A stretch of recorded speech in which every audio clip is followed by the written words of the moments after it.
एक है made in और दूसरा है असेंबल्ड इन। ये फर्क लोगों को नहीं मालूम। लोग सोचते हैं कि भैया मेड इन और असेंबल्ड इन एक ही चीज है। इसके बाद मैं अपना फोन सर्विस कर पाऊंगा? हाँ बिल्कुल।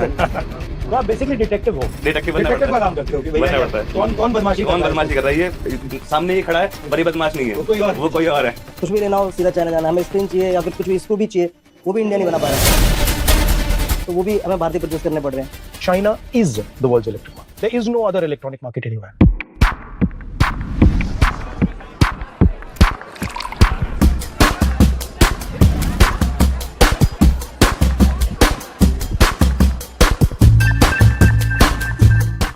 जी सर। इसको सीखने में कितना टाइम लगेगा? दिनों की बात है, सालों की बात? कुछ कैप्चरिंग स्पीड वो होती है, मेमोरी। आप कितने जल्दी चीजों को ऑब्जर्व करते हैं, और बाकी जो टेक्निकल है। आप कब से शुरू करें सर? मैं 10 से 12 साल। और आप? 8 साल 10 साल हो गए मुझे। इसके बाद मैं अपना फोन सर्विस कर पाऊंगा? हाँ बिल्कुल।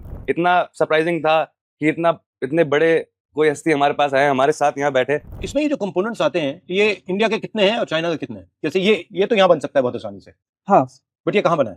ये आपको मालूम है? इसका कोई आइडिया नहीं, क्योंकि इस पे कोई भी स्टैम्प नहीं है, कोई मार्क नहीं है, सारा माल ही चाइनीज है। अब वो असेंबल कहाँ हो रहा है वो मैटर करता है।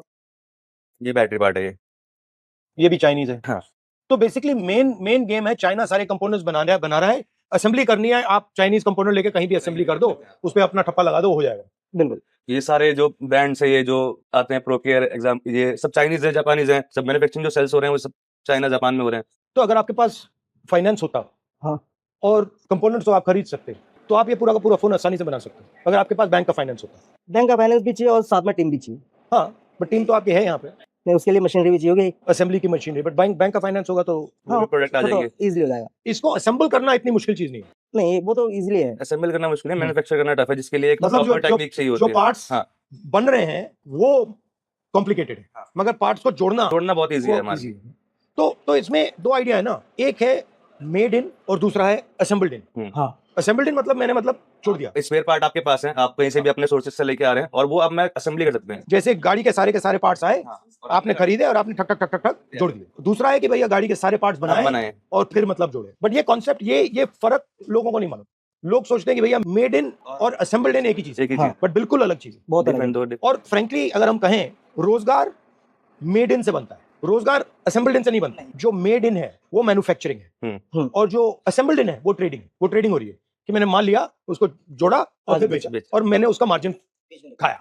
राइट? मैं असेंबल कर रहा हूँ, आप बना रहे हो। मैं मैन्युफैक्चरर हूँ, आप मैन्युफैक्चरर, मैं असेंबलर हूँ, तो आप जीतोगे ही जीतोगे। मेरे पे मैन पावर भी है, इक्विपमेंट पावर भी है, नॉलेज आपके हाथ में। तो जब तक मैं मैन्युफैक्चरिंग में नहीं जाऊंगा, तब मैं आपसे पीछे रहूंगा। तो हम इंडिया में अपना मैन्युफैक्चरिंग कंपनीज वगैरह खोले, जैसे कि लोगों तक रोजगार भी पहुंचेगा, तो हमारे पैसा भी हमारे देश पे ही रहेगा। अच्छा, जो कोरियन वाले फोन है, सैमसंग वाला, वो भी पूरा अंदर से चाइनीज है। जो मैन्युफैक्चरिंग है, जो सैमसंग की, मतलब ये चाइनीज ने सेलफोन की, लैपटॉप की पूरी लपेट रखी है market.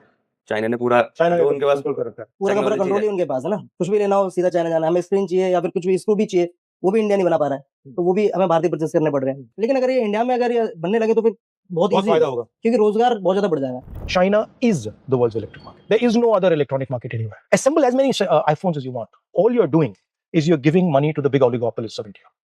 Right? Start making iPhones. That's a completely different ballgame. जो चाइना आज के टाइम पे कर रहा है हमसे, वो कई साल आगे है, वो हम कुछ सालों में कर सकते हैं। अगर हमें गवर्नमेंट सपोर्ट करती है तो हम बहुत कुछ कर सकते हैं। कभी कभार प्रॉब्लम इतनी कॉम्प्लिकेटेड हो जाती है कि फिर उसे कॉम्प्लिकेटेड कैसी होती है? कॉम्प्लिकेटेड सर, जैसे ये एक मदरबोर्ड है, जिसमें बहुत सारे कंपोनेंट है। कई बार ऐसा होता है कि यहाँ की जो हम ये आईसी चेक करेंगे कैपेसिटर शॉर्ट दिखा रहा है, मतलब आईसी शॉर्ट हो सकती है। आईसी हटाने के बाद भी नहीं चलता, वो फिर भी शॉर्टिंग आ रही होती है। फिर पूरे डायग्राम चेक करना पड़ता है, कहाँ से इसकी बैक वैल्यू कहाँ से आ रही है, फिर वो पूरा चेक करते हैं, फिर पता चलता है कि ये शॉर्ट जो दिखा रहा है वो इस आईसी की वजह से नहीं, वो बैक एंड की वजह से। तो बहुत कॉम्प्लिकेटेड हो जाती है। बेसिकली डिटेक्टिव हो। हाँ, डिटेक्टिव का काम करते हो कि भैया बनना पड़ता है। यहाँ पे मतलब कौन बदमाशी कर रही है, सामने ही खड़ा है, बड़ी बदमाश नहीं है, वो कोई और है।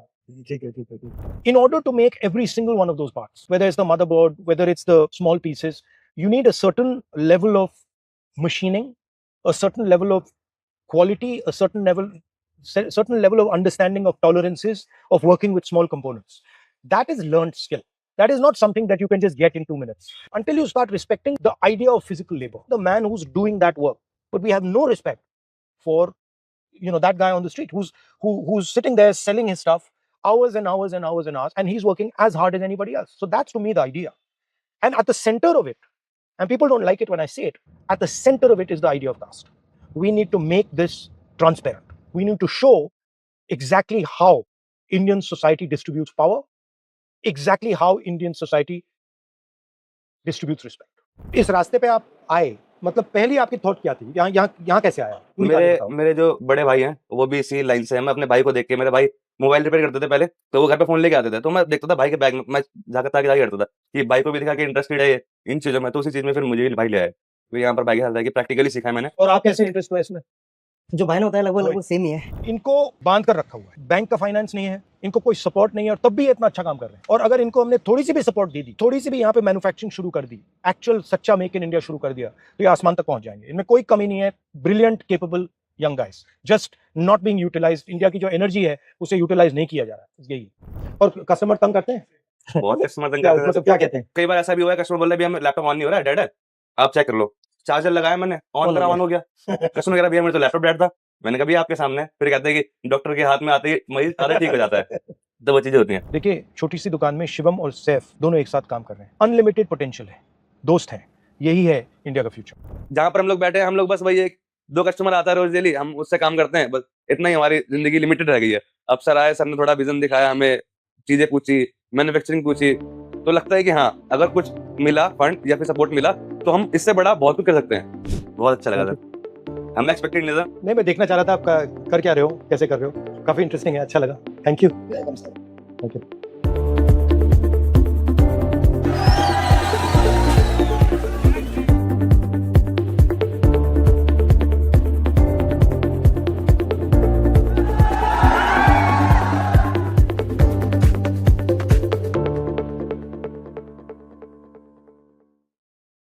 आज की इस वीडियो में इतना ही। अगर आप लोग को वीडियो पसंद आई हो तो इस वीडियो को लाइक करो और हमारे चैनल को भी जरूर सब्सक्राइब कीजिए। तो हम मिलते हैं आपसे अपनी अगली वीडियो में, तब तक के लिए टाटा बाय बाय।